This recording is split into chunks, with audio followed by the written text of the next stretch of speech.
What if the first thing you thought you saw wasn't real? What if the person who claimed to find the bodies lied?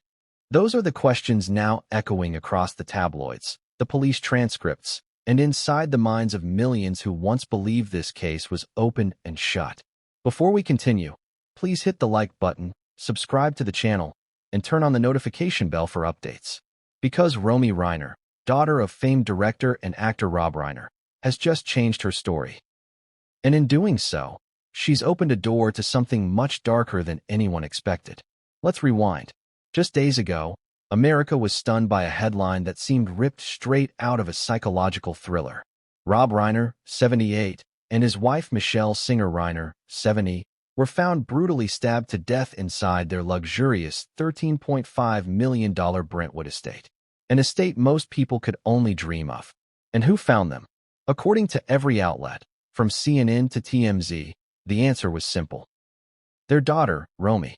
The early story was chilling but straightforward. Romy, 27, reportedly came by the house after failed attempts to reach her parents by phone. She entered through the side gate. She found the door open. And then, she saw the blood. She saw her mother on the marble floor near the kitchen island. She saw her father slumped near the base of the staircase. And she called 911, sobbing, breathless, hysterical. The dispatcher's voice, steady as always, tried to get information. But Romy's response was cryptic even then. There was someone here. I think they're gone.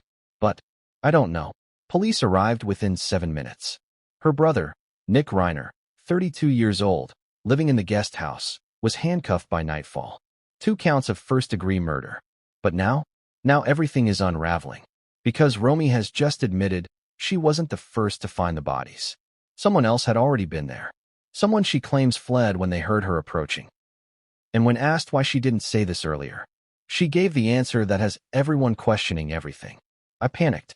I didn't want them to know what I saw. What did she see? Why did she lie? And who was that shadowy figure she now says vanished before the police came? Let's talk about why this story isn't just another Hollywood tragedy.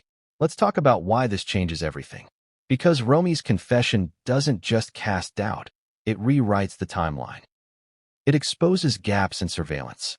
It raises the possibility of an accomplice or a completely different killer.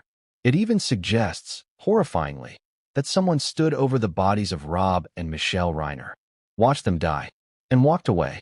And the worst part? That person may still be out there. Now let's be clear. This isn't some murder mystery where the answer ties itself up neatly. This is real. Real blood. Real lives. Real lies. And if you think it ends with Nick Reiner sitting in jail, waiting for trial, you haven't been paying attention, because unseen footage has surfaced. Footage that wasn't part of the official police report. Footage from a private security camera across the street. And that footage? It shows a figure, hooded, gloved, walking calmly out the side gate at 5:46 p.m., exactly 7 minutes before Romy says she arrived. That wasn't Nick. So who was it? Let's not forget the detail almost every outlet glossed over. Romy initially told police that a dangerous family member should be considered a suspect. But she never named Nick. She never pointed fingers. She just hinted, a calculated silence. And now, with this bombshell revelation, we're forced to ask, was Romy covering for someone? Or was she covering herself? The estate was locked down. No signs of forced entry. But one door, just one, was ajar. Not kicked in. Not broken. Just unlocked. A quiet entry. A quiet exit. A silent scream frozen on 2 faces. Then Romy steps in. The official narrative had her as the tragic daughter who stumbled upon the unimaginable. The grieving young woman. But she wasn't alone, was she? She says now she heard footsteps, fast, running through the yard. She caught a glimpse of someone turning a corner, just before they vanished beyond the hedge. Her quote, "I thought I imagined it, but now I know I didn't." So what changed? Why come forward now? Sources close to the case say Romy's conscience couldn't take it. That she saw the headlines turning Nick into a monster. That she knew something was missing from the story, and she finally had to speak. Others aren't so sure. Because here's something you might not know. Romy and Nick weren't close. Not anymore. In fact, they reportedly hadn't spoken in over 4 months leading up to the murders. There were arguments. Family group texts left on read. Tensions about the estate, money, legacy. and one fight that turned physical, allegedly, back in July. So if Romy knew Nick wasn't guilty, why not say so from the beginning? What was she afraid of? Or maybe, just maybe, she wasn't afraid. Maybe she was protecting someone else. Or something else. Because when police searched the house that night, they found something odd in the hallway near the back entrance. A single latex glove. No prints. No blood. Just placed. Deliberately. Left like a calling card. It didn't match any glove Nick owned. It didn't match anything in the house. And Romy? She claimed not to recognize it either. Until now. Now, she says she might have seen something like it before, on a person she refuses to name. Someone who visited the house once. Maybe twice. Someone who had an issue with her father. But she won't say more. She's scared. And now, so is everyone else. Because if Nick didn't do it alone, or didn't do it at all, that means the killer walked free that night. And still is. So what's next? In the chapters to come, we're going to unpack who really had motive to kill Rob and Michelle Reiner. The chilling inconsistencies in Nick's timeline. The unreleased footage that reveals a second figure. What Romy left out of her police statement, and why. The strange object found in Michelle's hand. And the voicemail Romy left for a friend, just 20 minutes before she called 911. We'll follow the money. The jealousy. The secrets buried behind Brentwood walls. We'll hear from neighbors, insiders, even a former staff member who claims there were quiet threats made months before. And most importantly, we'll uncover what Romy meant when she said, "I didn't want them to know what I saw." Because that line, that one haunting sentence, may be the key to everything. Get ready, because what comes next will flip this case upside down. Why would someone lie about discovering their own parents' bodies? Especially when that person is their daughter. Especially when the nation is watching. Especially when silence could mean the difference between guilt and innocence. Romy Reiner didn't just hesitate. She told a version of events that's now unraveling, thread by thread. Let's go back to that night, Sunday. A warm evening in Brentwood. The sun dipped just below the trees, casting long, golden shadows over the $13.5 million estate that had been home to one of Hollywood's most influential families. According to the official reports at the time, Romy arrived around 5:53 p.m. She told dispatchers she hadn't heard from her mother all day, that it wasn't like Michelle to ignore multiple calls. She told them she let herself in through the side gate. And then she claimed she found her parents, lifeless and soaked in blood. But the real story, the one she's only now telling, starts 7 minutes earlier. Because according to new police documentation and Romy's own follow-up interview, there was someone else there. Someone she saw, just briefly. A figure, a shadow, a blur of movement turning the corner past the garden hedge. And here's the thing. She said nothing about that person for days. Not to police.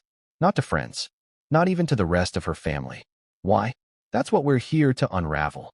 What could make a daughter lie about something this horrific? What was she afraid of? Or worse, what was she protecting?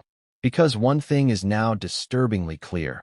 Romy did not simply forget to mention the figure she saw running from her parents' home. This wasn't a slip-up.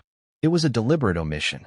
So let's pause for a second and ask the question the whole world should be asking. Was Romy afraid of telling the truth? Or afraid of what the truth might reveal about her?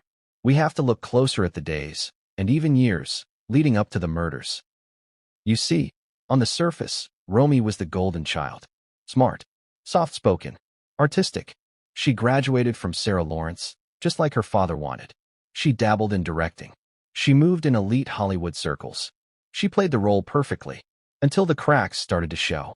Those closest to her describe a strained dynamic at home. There were quiet disagreements about money, about legacy, about the way Rob Reiner managed the family, as though it were one of his film sets. Controlled, micromanaged, scripted. Sources say Romy had been trying to gain more independence, financially and creatively.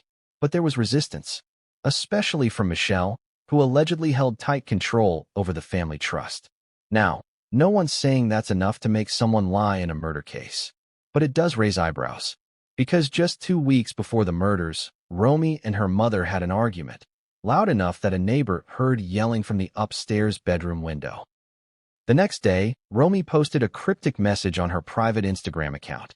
Just 4 words. "I'll never be enough." It was deleted within the hour. But screenshots live forever. When asked about it later by investigators, Romy shrugged it off. She said it was about a breakup. But that's not what her best friend told reporters. She felt like a pawn in that house, the friend said. She felt like nothing she did mattered to them. And here's where things start to get murky. Because the same friend claimed that Romy told her, a full day before the murders, that she was planning to confront her parents. Not gently, not diplomatically. Burn it all down if I have to, Romy allegedly texted. Is that the language of a daughter simply seeking closure? Or of someone at the edge of something darker? Here's where the contradictions pile up. Romy said she arrived at 5:53 p.m., but one of the neighbors, an older woman across the street who walks her dog at the same time every day, told police she saw Romy's car parked near the gate at 5:40 p.m. That's 13 minutes before she called 911. So what was she doing in those missing 13 minutes?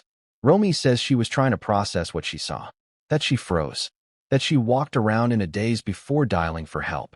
But police found something odd in the metadata of her phone. At 5:46 p.m., Romy opened her voice memo app. The file lasted just 17 seconds. It was deleted, but tech forensics recovered it.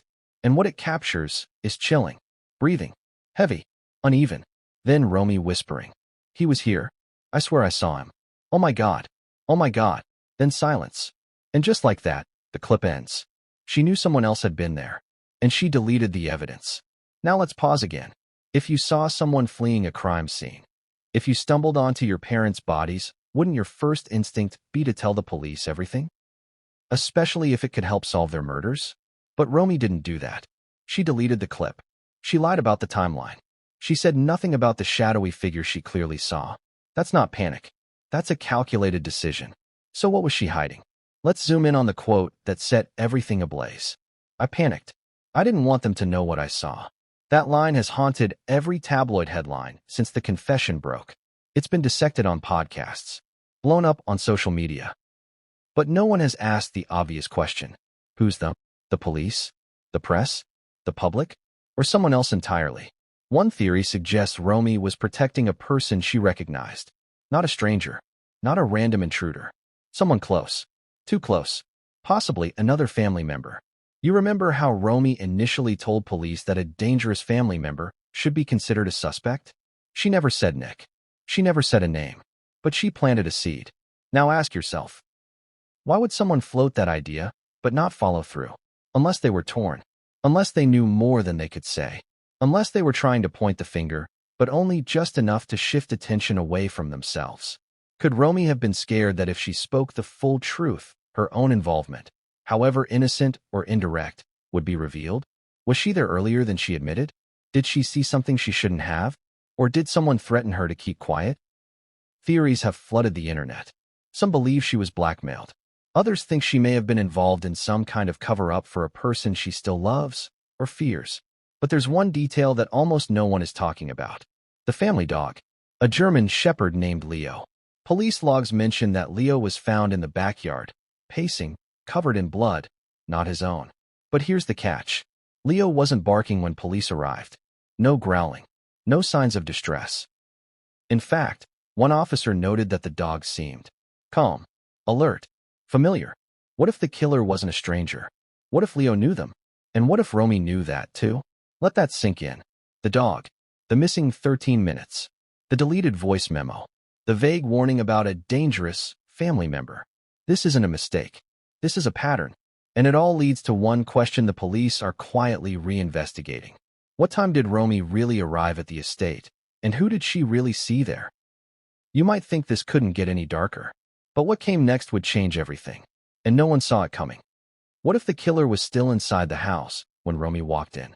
What if she wasn't the only living person standing over Rob and Michelle Reiner's lifeless bodies? That's the question investigators now find themselves revisiting after Romy's confession flipped the entire case on its head. Let's rewind to that exact moment again. The moment Romy opened the side gate and stepped into the Reiner estate. The moment she claims her phone dropped. The moment she looked up and saw movement. She didn't just see the aftermath. She saw someone. But here's what she didn't say back then. She saw that person inside the house. In the hallway. Not outside. Not jumping fences. Inside. And they weren't rushing. They weren't frantic. They were walking slowly, purposefully, like they belonged there. That's the part Romy admitted under pressure during a second interrogation, long after Nick had already been arrested. Let's break this down. When you think murder scene, you imagine chaos.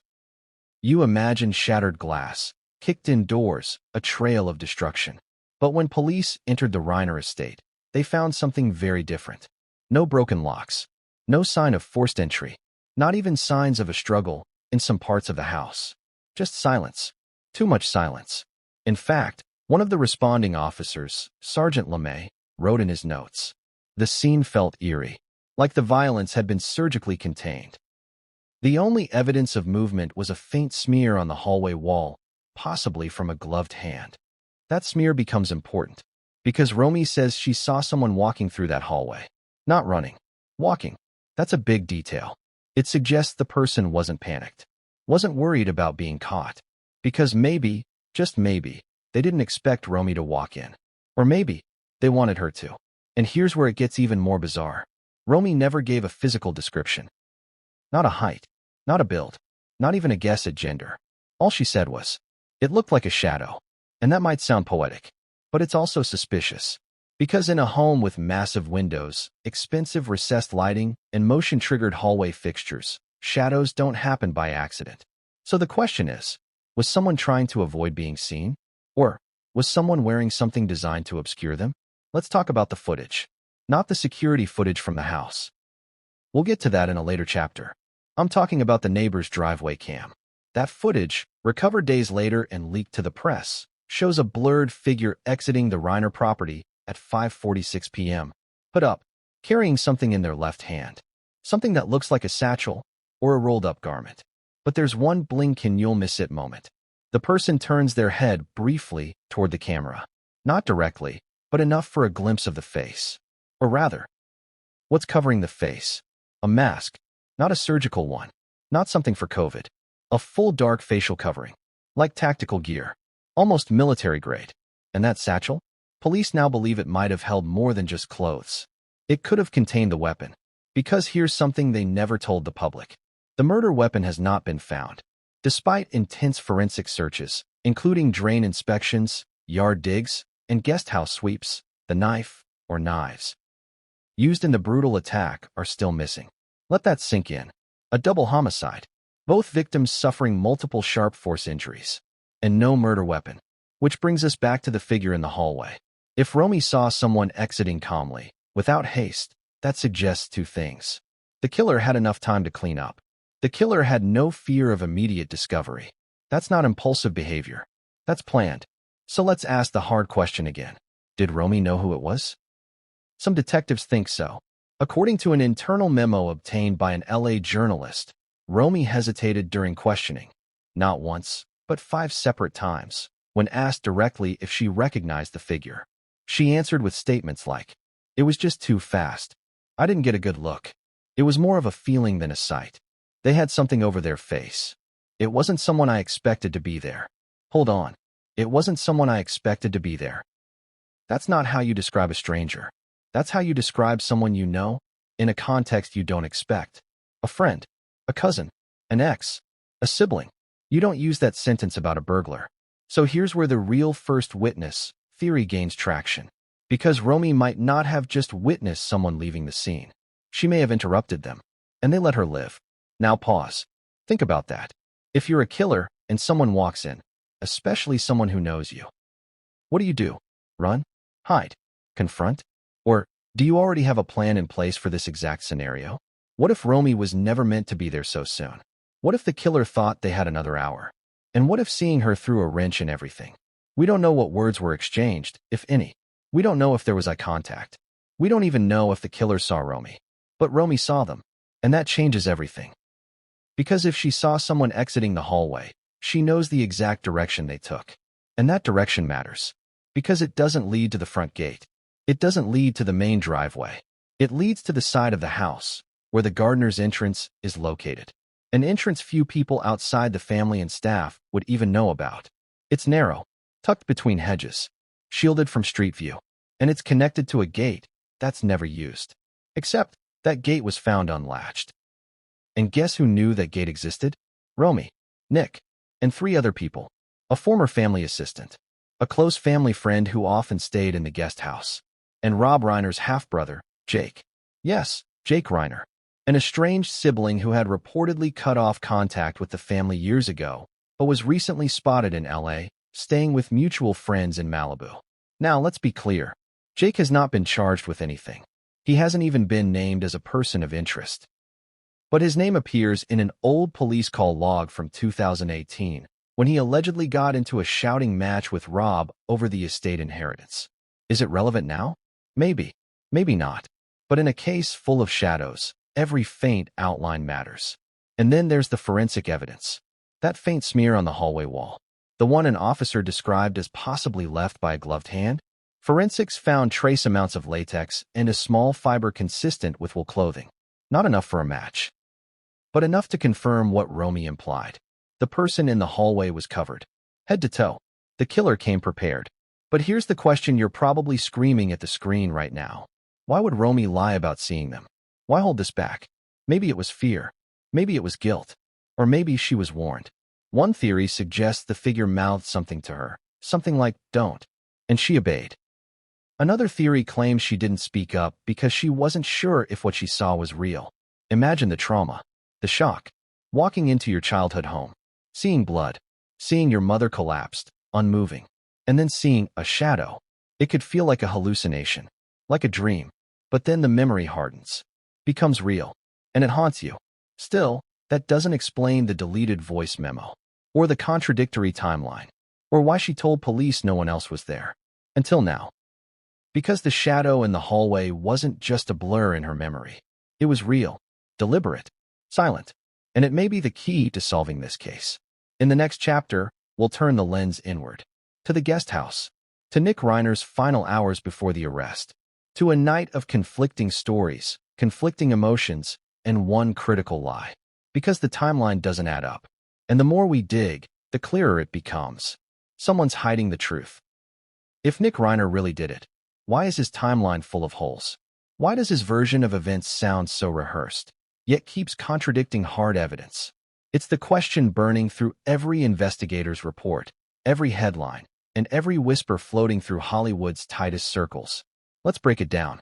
Because on paper, Nick Reiner, the troubled son, the recovering addict, the misunderstood shadow of a Hollywood legacy, had opportunity.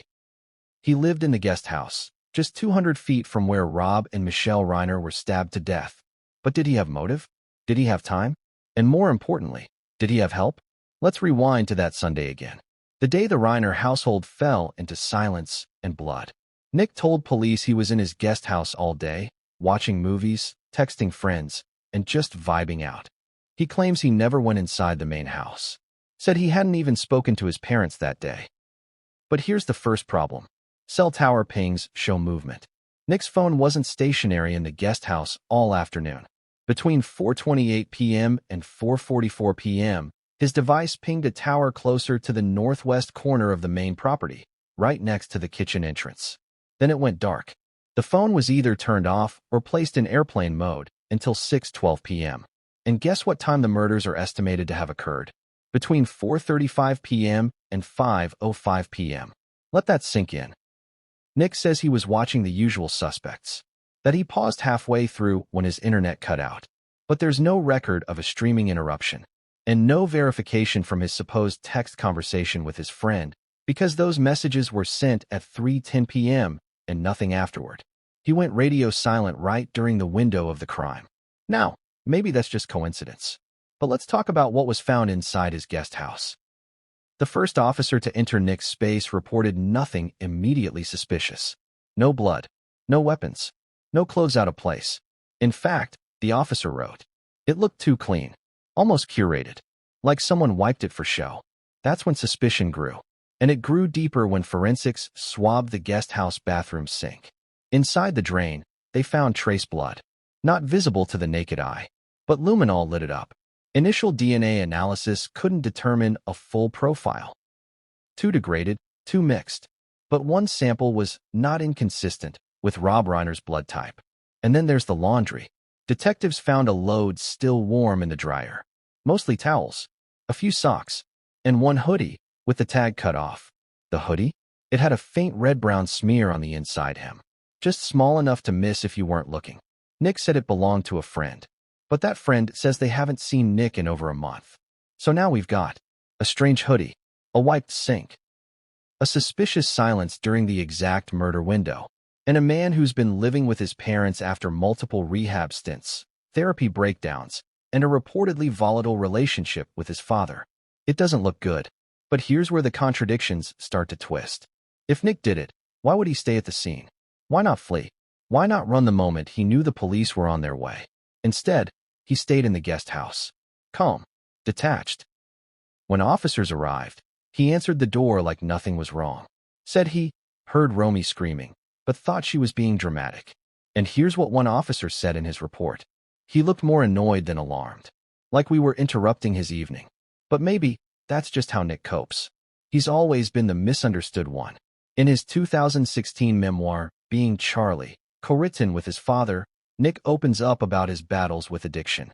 He describes feeling invisible, drowning in expectations, always being compared to a father he didn't ask for. There's one quote in the book that hits differently now. When you grow up in someone else's spotlight, your only options are to disappear or burn the house down. Is that what happened here? Did Nick finally snap? Was this a rage explosion years in the making? Or was he framed? Let's go deeper. There's a surveillance camera above the east side garage, meant to face the back garden. That camera recorded movement at 4:42 p.m. A figure, hooded, moving quickly from the kitchen patio toward the guest house area. But here's the problem. That figure's height doesn't match Nick's. Nick is 5 feet 9 inches. This person is estimated, based on frame analysis, to be closer to 6 feet 1 inch. And the gait? Not a match either. Nick walks with a slight slouch. Chiropractic records confirm it. The figure in the footage? Upright, confident stride. So who was it? And more importantly, did Nick know they were there? Because even if he didn't swing the knife, even if he never stepped inside that house, he may still have played a role. Remember the gate we talked about last chapter? The side entrance, rarely used, found unlatched? Guess who used to sneak in that way to avoid his parents? Nick. He used it when he came back high, when he didn't want to face his mother's lectures, when he wanted to ghost through the estate, as one former housekeeper put it. So if someone else wanted to get in that way, and they needed Nick's help, he knew how. He knew when the cameras reset. He knew which sensors glitched. He knew that if he put his phone in airplane mode and stayed quiet, the system wouldn't trigger alerts. And then there's the elephant in the room. Money. Nick was reportedly on the verge of being cut off. Rob and Michelle were planning to restructure the estate's finances, putting Romy in charge of Nick's trust. The lawyer who helped draft the documents told police that Nick had been resistant and emotionally erratic during discussions. Michelle even wrote an email to her sister saying, "I'm worried about Nick. He thinks we're abandoning him, but we just want him to grow up." That email was sent 3 days before the murders. And then, silence. Now here's where things twist again. Nick's phone turned back on at 6:12 p.m., right as the first responders were finishing their sweep of the main house. He received a single text from an unknown number. Just 2 words. "You okay?" Police traced the number. It was a prepaid burner, registered to no name, no address. That phone has never been found. And Nick refuses to say who it belonged to. So again, if Nick didn't kill Rob and Michelle, who did? And why was Nick silent? Some believe he was in shock. Others think he was deliberately playing dumb. The psychiatrist who evaluated Nick after his arrest said he showed incongruent affect, but no clear signs of psychosis. Translation? He wasn't crazy. He was calculated. And yet, there's still something off. Nick asked one strange question during his police interview. Right at the end, he leaned forward and said, "Did you find the GoPro?" "The what?" Police were stunned. "There's no GoPro," the lead detective replied. Nick didn't clarify. He just leaned back and smiled. "What GoPro? Where? And what did it record?" "We still don't know." But the detective filed a request to search the backyard and guest house attic again, just in case. Because maybe, just maybe, Nick filmed something. Maybe he wanted something recorded. Or maybe he knew someone else did. You see where this is going? Nothing in this story is straightforward. Not Nick's timeline. Not his demeanor. Not his words. And certainly not his silence. The only thing we know for sure is this. The The timeline doesn't add up. And when timelines don't make sense in a murder case, it means someone's lying. But what if Nick wasn't the only one with secrets? What if this was never about just him? Because in Michelle's private journal, yes, the one she kept hidden in a drawer in her writing room, she wrote something haunting just weeks before the murder. Nick is spiraling again. But it's not him I'm worried about. It's the one who hides behind him. Who is she talking about? That's what we explore next. Because her journal entries point to someone unexpected, someone close, someone quiet, someone with everything to gain. And what she wrote in the final days changes the entire story. What if Michelle Reiner saw it coming? Not just the tension, not just the unraveling family ties, but the murder itself. What if, in the quiet corners of her mind and the private pages of her journal, Michelle knew that someone close, was capable of doing the unthinkable? The discovery of Michelle's personal journal has sent a ripple of dread through an already twisted story, because it contains not just memories, but warnings, and not just suspicions, but names. Let's go back. 2 days after the murders, while investigators were combing through the main house for any overlooked evidence, they made a subtle but critical discovery. In the upstairs writing room, what Michelle affectionately called her quiet cave, there was a desk. Antique. Walnut. Locked. Inside the bottom drawer, hidden beneath stacks of manuscript pages and decades-old correspondence, was a small, black, leather-bound journal. The name Michelle wasn't on it. It had no dates, no cover. Just one thing written inside the front flap. If something happens to me, you'll know who. The room went still. The forensics tech handling the discovery reportedly stepped back and said, we've got something. And what they found inside was disturbing. The journal starts off innocuously. Reflective entries, daily musings, notes about scripts and gardening. But somewhere around 45 pages in, the tone shifts. The writing becomes more hurried, more erratic, darker. She starts talking about fear. She doesn't name a person directly at first, only using cryptic phrases like, "He's becoming unpredictable. The energy in the house changes when he's around. I don't trust the quiet anymore." And then the bombshell. In one entry dated roughly 3 weeks before her death, she writes, "Nick is in his head again. Aggressive. Isolating. But it's not him I'm scared of anymore. It's the one who stands behind him." That line. That one haunting sentence has become the epicenter of speculation. The one who stands behind him. Who is she referring to? Is it metaphorical? Symbolic? Or was Michelle pointing to someone real, someone in their lives, manipulating Nick, influencing him, or worse, using him? The journal goes on. She details a strange visit one evening. Someone, again unnamed, came by the estate unannounced. She describes feeling on edge, watching them from the kitchen window as they stood in the garden, talking with Nick. She writes, "He looked like he was being lectured, or threatened. I couldn't tell, but his body language changed. He curled in on himself." This is huge, because it implies someone else was close enough to come and go from the house freely, without suspicion. Someone Michelle didn't confront directly, but feared. Someone who had access. Now remember, Rob and Michelle weren't just any couple. They were cautious, security conscious. You don't build a life in Brentwood, surrounded by power players, paparazzi, and paranoia, without being careful. So for Michelle to feel unsafe in her own home, that wasn't normal.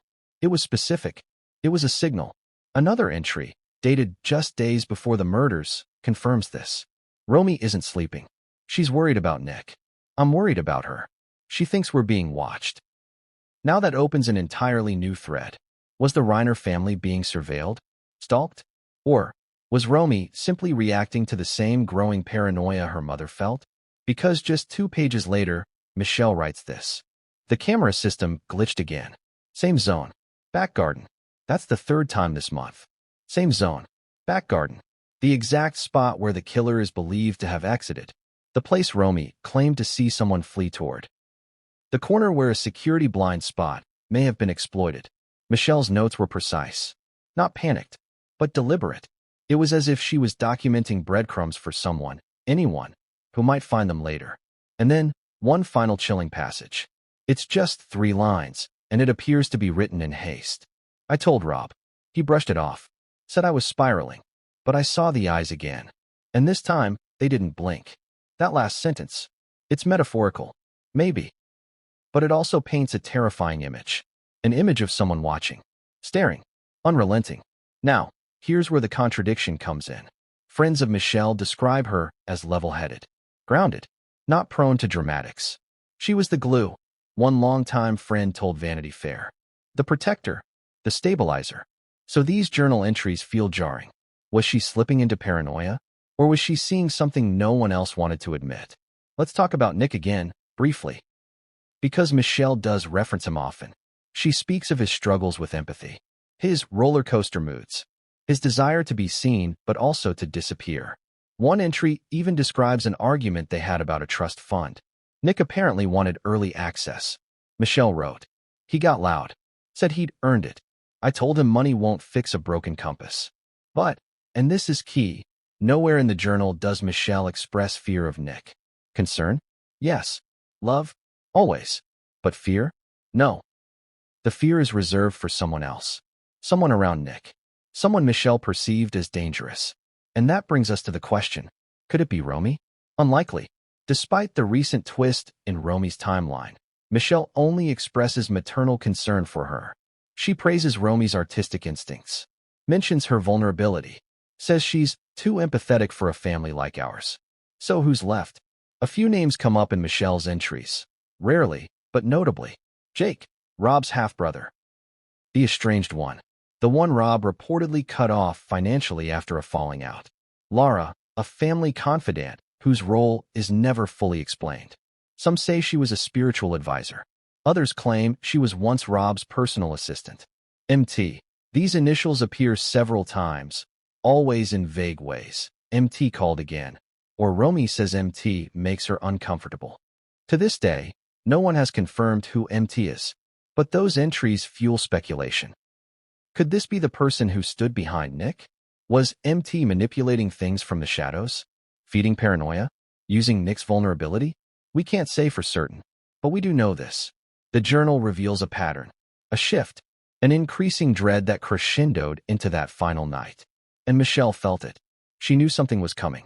Here's what's eerie. The final entry is incomplete. The handwriting changes, becomes rushed. It starts, "I think someone's in the yard again." Rob says it's the gardener, but it's too late. No one comes this late. And that's it. No ending, no signature, just a ripped pen stroke and a smeared corner. The page was found stained, possibly with wine, possibly with blood. We may never know, but it stopped mid-sentence, mid-thought, like the author was interrupted, possibly forever. So here we are. Michelle's journal reads like a premonition, a map of worry, a blueprint of fear, and maybe a roadmap to the killer. And yet, despite its warnings, despite the tension, despite the surveillance glitches, no one listened.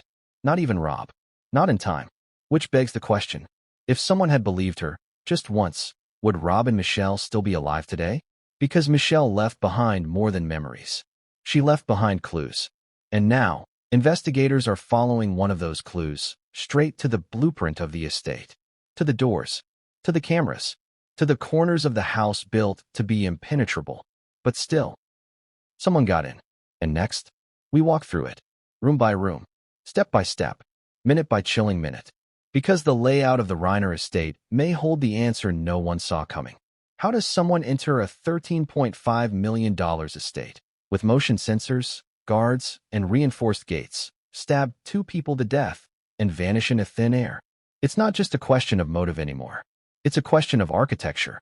Because the Reiner estate wasn't just a house. It was a fortress. Or, at least it should have been. And yet someone broke through. Not with brute force. Not with a battering ram. But with silence. Precision. Knowledge. They knew exactly where to walk. Exactly which doors to avoid.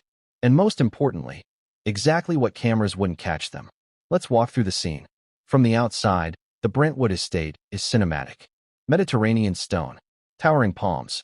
2 stories of sprawling windows, winding staircases, wraparound balconies, and state-of-the-art security. But there's something you don't see in the photos. The blind spots. Investigators mapped out the full layout after the murders, room by room. Their floor plan reveals something shocking. There are 4 key zones where security failed. Not because of broken tech. Not because of power outages. But because of design flaws, only someone intimately familiar with the estate would know. Let's break those zones down. Zone 1. The side gate, the gardener's entrance. This is where it starts. On the east side of the property, shielded by 12-foot hedges and rarely used except by landscapers and maintenance staff, there's a slim iron gate. From the street, it's invisible. Even standing on the property, you'd miss it if you weren't looking. Michelle's journal warned about this spot. I told Rob it's never locked properly. He shrugged. Investigators later discovered the gate was unlatched the night of the murders. The lock wasn't broken. The keypad wasn't tampered with. It was opened from the inside. Let that sink in. Someone either opened it for the killer, or the killer had access and permission at some point. Zone 2. The garden path and security blind spot. After the side gate, a narrow stone path winds behind the pool house and curves around to the rear of the home. This path is not covered by motion sensors. Why? Because it's part of a landscaping zone, coded as inactive to prevent false alerts when gardeners move through during scheduled hours. But the killer didn't arrive during scheduled hours. They arrived in the dead zone, between 4:30 p.m. and 5 p.m., the exact time Michelle was likely still alive. Now, this path leads to the glass garden doors, which open directly into the kitchen. And here's where it gets disturbing. The latch on one of those doors was disabled. Not broken. Disabled. The magnetic sensor had been popped out of alignment, just slightly. Enough to prevent it from sending an alert to the system if the door was opened. Whoever did that knew the system. A break-in from a stranger would have tripped alarms. This didn't. This was surgical. Zone 3, the hallway, and the bloody smear. Once inside the kitchen, the killer could move freely. And that's exactly what they did. The hallway where Romy claimed to see a shadow? It's a long corridor connecting the kitchen to the main foyer and stairs. That hallway is the only interior zone with a glitchy motion detector. It had been flagged in a service report 6 months earlier. Never repaired. Michelle made a note of it in her journal. Sensor still blinking. Tech guy says not to worry, but she should have worried. Because that hallway is also where the bloody smear was found. Investigators believe the killer moved through this corridor with the weapon pressed against the wall, maybe with a gloved hand, maybe while dragging something. There were no other prints. Just that one faint smear, wiped down after, but not perfectly, almost as if someone wanted to partially clean up, to confuse, to suggest sloppiness while hiding the truth. Zone 4, the stairwell, and Rob Reiner's final moments. This is where things turn violent. Rob's body was found at the base of the stairs, face down, blood pooled across the marble, a single deep wound to the chest, and defensive cuts on his forearm, which means he saw it coming. Michelle, by contrast, was found closer to the kitchen. So what happened? One theory, Michelle was attacked first. She may have been cooking, one of her favorite rituals, according to Romy. Rob, hearing the struggle, came downstairs, surprised the attacker, fought back, but the attacker was ready. You don't get clean wounds like that, deep, targeted, unless you know what you're doing. And here's where things get even creepier. In the stairwell, a single overhead camera should have captured the killer's movement. But it didn't. Why? Because it was unplugged. Not broken. Unplugged. The cable had been detached from the DVR system. No one in the family admitted to touching it. The system logs show it went offline at 4:29 p.m. The murders occurred shortly after. An exit without a trace. Now let's look at how the killer got out. There's no sign of forced exit. No back door left ajar. No footprints in the garden. No blood trail beyond the interior. But here's what was found. A faint disturbance in the gravel near the side path. One small piece of black wool snagged on a nail by the side gate. A fingerprint, partial, gloved, on the inside of the glass kitchen door. And one other thing. The scent trail picked up by a cadaver dog led not out the front gate, but toward the north garden. That's where a secondary exit connects the estate to a back alley, used by garbage trucks and delivery vans. And here's the chilling part. There's no security camera on that side. The alley isn't monitored. And you know who helped design that renovation? Nick Reiner. During the 2020 lockdown, Rob and Nick reportedly worked on estate upgrades. Landscaping, rerouting gates, installing hidden lighting. Nick even posted on Instagram at the time, turning Dad's place into Fort Knox. But sexy. He knew every angle of that estate, every flaw, every shadow. So even if Nick didn't hold the knife, Even if he didn't strike the blow, he may have created the perfect blueprint for someone who did. And maybe someone took advantage of that. Who could have known this layout? This is the million-dollar question. Because whoever did this didn't improvise. They moved through the house with intent. They knew when not to trigger sensors, which cameras to avoid, which doors to enter and exit. We're not talking about a random intruder. This was someone with deep, inside knowledge. Possibilities? A former housekeeper, a disgruntled contractor, a family friend with access, or someone who lived there. Nick, Romy, someone close to them. Even Michelle hinted at this in her journal. It feels like the house is no longer ours. Like someone else knows its rhythm. Rhythm, that's the word that chills. Because it implies more than knowledge. It implies intimacy. Someone who could move through the house like a ghost. Without fear. Without urgency. Because they belong there. And the scariest part? The killer may have never left the property until well after police arrived. One theory, floated by a forensic profiler, suggests the attacker hid for hours. Possibly in the basement storage. Or in the attic above the guest house. When asked if this was plausible, one detective didn't hesitate. It wouldn't be the first time a killer hid in plain sight. Let that sink in. Romy, Nick, first responders, all combing the estate, calling out names, searching for answers. While the killer may have been just feet above their heads, holding their breath in silence. So what does this mean? It means the layout of the house, the very thing that should have protected Rob and Michelle, was used against them. It means someone knew the blueprint, used it, exploited it. And when you understand the house, you understand the crime. Because this wasn't just murder. It was surgical betrayal. A kill executed in a rhythm only a Reiner would understand. But one part of the house holds a clue yet unexplored. A place few people ever went. A place Romy mentioned only once. A place something was recently dug up. And what police found buried behind the garden shed might just blow this case wide open. What if the killer wasn't a stranger, or even an outsider? What if the person responsible for Rob and Michelle Reiner's deaths was welcomed into the family long ago, but never truly belonged? What if this wasn't just a murder, but a long, slow betrayal that started with a smile and ended with 2 corpses and a cover-up? Because behind the walls of that Brentwood estate were more than cameras and corridors. There were secrets, and some of them weren't buried deep enough. Let's start with what was found behind the garden shed. The Reiners' property had been swept by law enforcement multiple times, but it wasn't until a cadaver dog paused near the north side of the yard, just past the vegetable beds, that officers noticed a patch of disturbed soil. At first, it looked like someone had simply moved a few paving stones. But underneath, a hollowed-out space, roughly the size of a shoebox. And inside that space, a burned envelope, the charred remains of photographs. A small, plastic USB drive, partially melted. And one other item, a gold pendant necklace, cracked and stained with something later confirmed to be blood. The DNA matched Michelle, but the necklace didn't belong to her. It belonged to Romy. She had posted photos wearing it on her Instagram 2 years ago with the caption, "Mom's birthday gift," never taking it off. So what was it doing buried in the dirt? Why was it burned, along with family photographs? Why was it hidden? And more importantly, who put it there? Romy said she hadn't seen the necklace in over a year, that she lost it during a beach trip, that she had no idea how it ended up in the ground behind the shed. But here's where things twist. According to one of the Reiners' former nannies, who worked in the household when Romy and Nick were children, the shed was more than just a garden tool room. It was Nick's hideout, a place where he'd sneak away when he got in trouble, where he kept things he didn't want his parents to find, where, as the nanny put it, Nick played at being invisible. That statement, on its own, is chilling. But when police looked closer, they found traces of ash along the baseboard, fresh. Someone had tried to burn something and bury it. A cleanup job? A panic move? Or was this part of something bigger? The Reiner family tree, branches that twist. Let's look at the family from a broader view.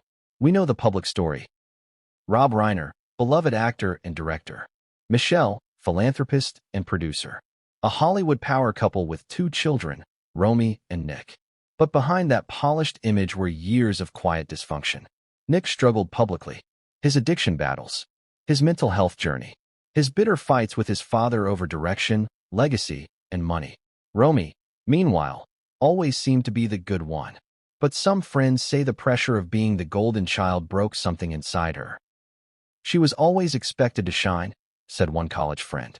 But that family didn't know how to handle soft people. They only respected loud ones.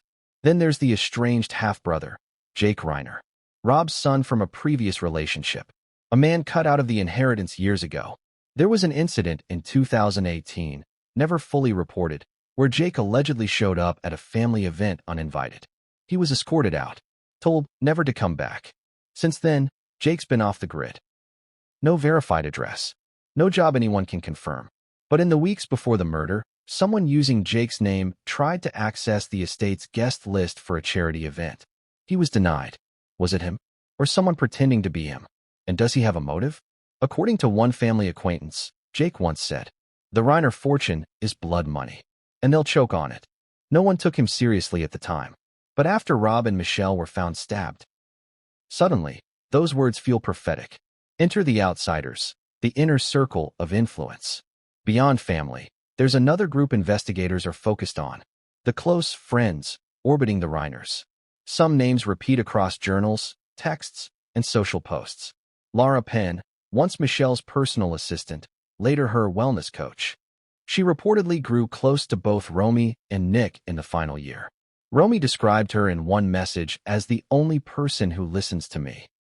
But Lara's past isn't as serene as her affirmations and yoga mantras. A private investigator discovered she was sued twice for financial misconduct while working for another celebrity family. In both cases, charges were dropped, but settlements were paid. Lara was also seen visiting the Reiner home days before the murder. She left around 9 p.m., according to a neighbor. Security logs do not show her name being checked in. That's a red flag.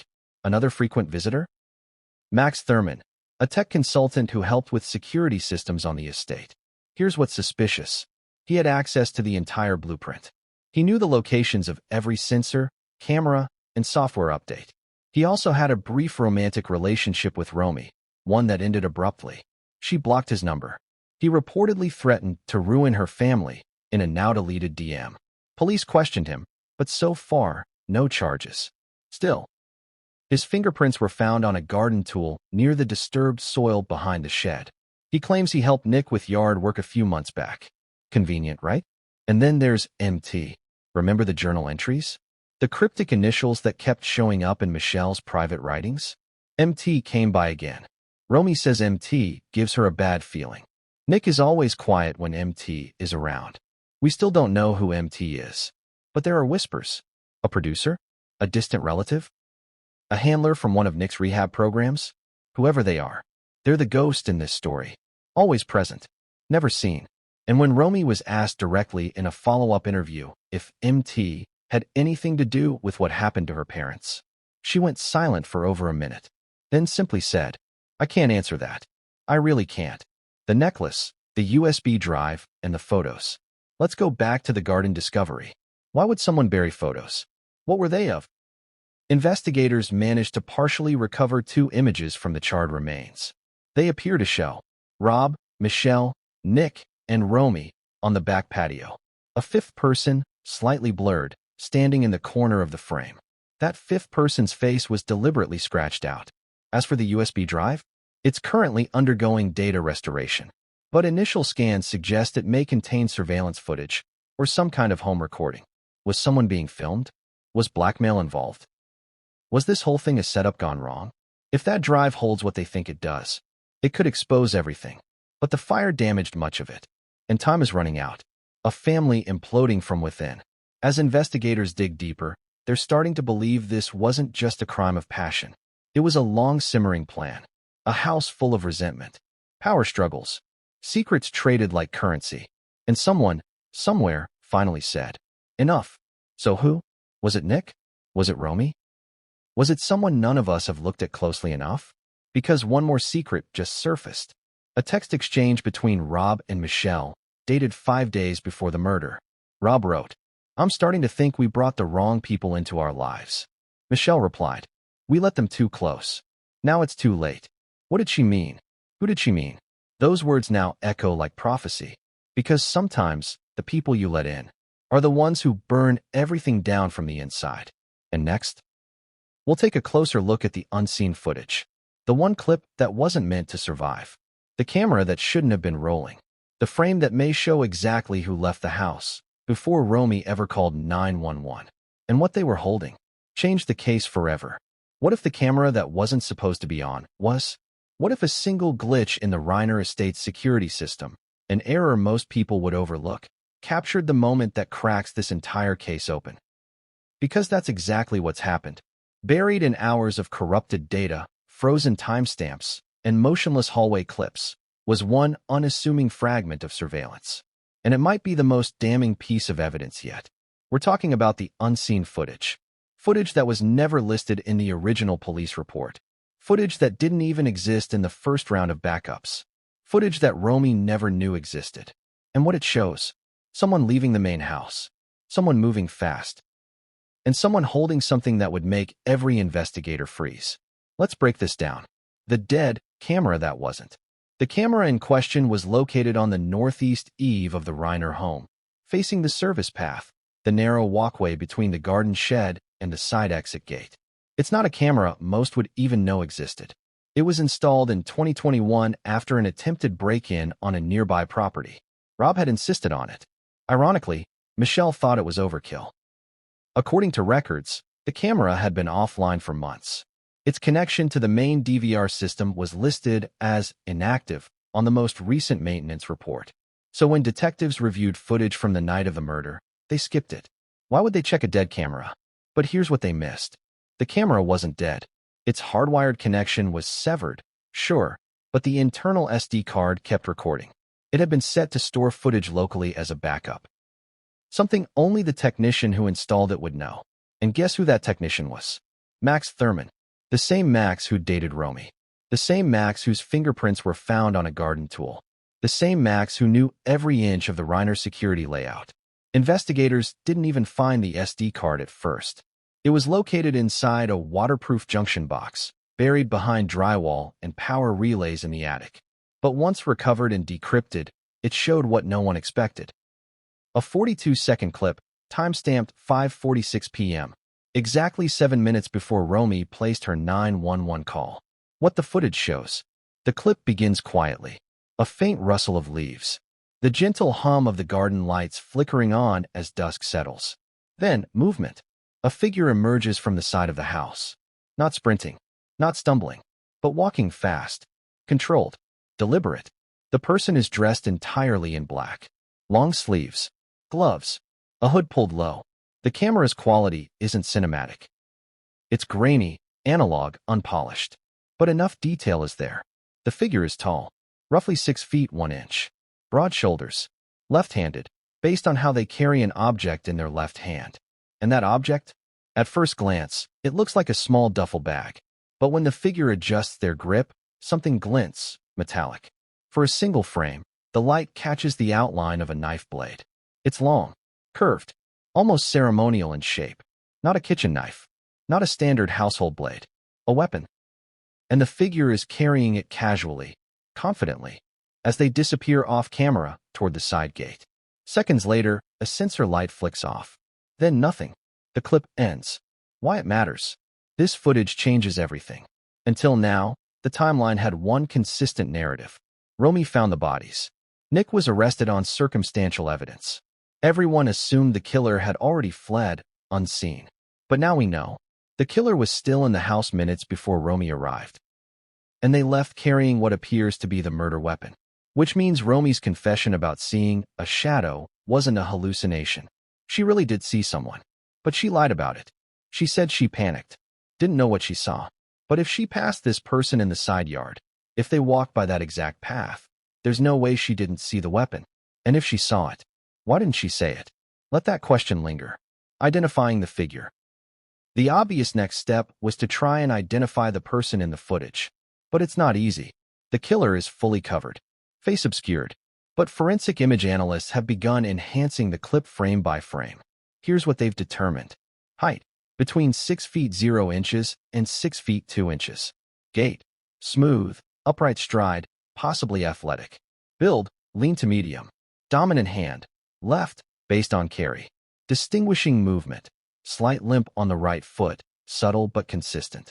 And here's where it gets wild. One person fits that profile. Jake Reiner, Rob's estranged son. The one who hadn't been seen publicly in nearly a year.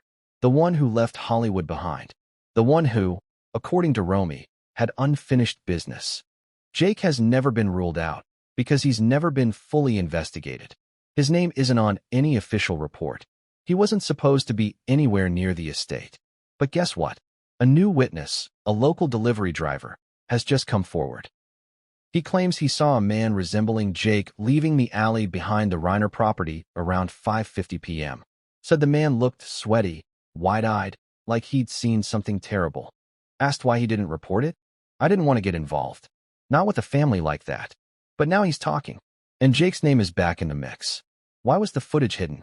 This is the haunting part. The camera wasn't broken. The footage wasn't corrupted. It was just buried, which raises a terrifying possibility. Did someone know the footage existed and try to keep it hidden? Let's go back to Max. He's the only one who set up that backup SD feature. He's the only one who knew that junction box was in the attic. When asked directly if he'd ever returned to the property after the install, Max hesitated. He said he might have stopped by once to update firmware. There's no record of that visit. And when the police searched his apartment, guess what they found? A burner phone. Same model, same provider, same serial batch as the one that texted Nick the night of the murder. You okay? It's circumstantial, but it's piling up. What was Max hiding? Who was he protecting? Or was he part of something darker? The uncomfortable truth about Romy. Let's return to Romy. She told investigators she didn't remember much from that walk through the garden, that her vision blurred, that adrenaline took over. But the footage proves otherwise. She walked right past the spot the killer had just exited, less than 2 minutes later.